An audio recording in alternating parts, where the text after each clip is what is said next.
బరువు తగ్గితే ఆనందపడతాం. అద్దంలో సన్నంగా కనిపిస్తే సంతృప్తి పడతాం. కానీ మీరు బాడీ వెయిట్ ఎలా తగ్గారన్నది అన్నింటికంటే ఇంపార్టెంట్. మందులతో ఇంజెక్షన్లతో తగ్గే బరువు మంచిది కాదని సైంటిస్టులు కుండబద్దలు కొట్టి మరీ చెప్తున్నారు. నిజానికి బరువు తగ్గించే ఇంజెక్షన్లు చాలా మందికి ఒక ఆశగా మారాయి. ఆహారం నియంత్రించకుండానే, కఠినమైన వ్యాయామం చేయకుండానే కొన్ని వారాల్లోనే ఫలితం కనిపిస్తుందని నమ్మేవారి సంఖ్య రోజురోజుకి పెరుగుతోంది.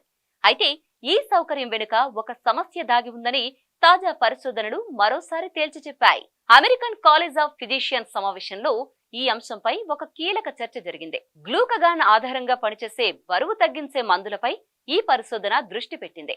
ఇప్పటి వరకు మనం బరువు తగ్గితే ఫ్యాట్ మాత్రమే తగ్గుతుందని అనుకున్నాం. కానీ ఇప్పుడు బయటపడుతున్న నిజం వేరేలా ఉంది.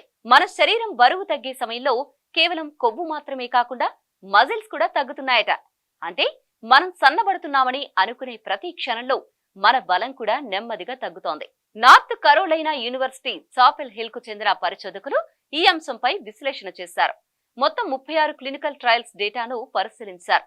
ఇందులో సెమాగ్లూటైడ్ వంటి మందులు వాడిన వారి ఫలితాలను అధ్యయనం చేశారు. మొదట ఈ మందులతో బరువు తగ్గేటప్పుడు సుమారు 25% వరకు మజిల్ తగ్గుతుందని భావించారు. కానీ అసలు ఫలితాలు చూసినప్పుడు ఆ అంచనాలు దాటిపోయాయి. దాదాపు 68% మంది ఈ పరిమితిని మించి మజిల్ కోల్పోయారు. ఇది సాధారణ విషయం కాదు.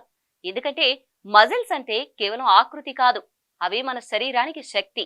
నడవడం, ఎక్కడం, ఎత్తడం, పనిచేయడం, ఇలా ఈ ప్రతి కదలికలో మజిల్స్ కీలకం.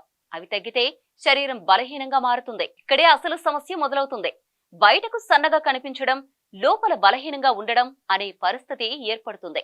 ఇది ముఖ్యంగా వయసు పెరుగుతున్న వారిలో మరింత ప్రమాదకరం. ఇండియాలో ప్రస్తుతం జీవనశైలి మార్పులతో ఒబెసిటీ, డయాబెటిస్ వంటి సమస్యలు వేగంగా పెరుగుతున్నాయి. అందుకే చాలా మంది ఈ ఇంజెక్షన్లను ఒక షార్ట్ కట్ గా భావిస్తున్నారు.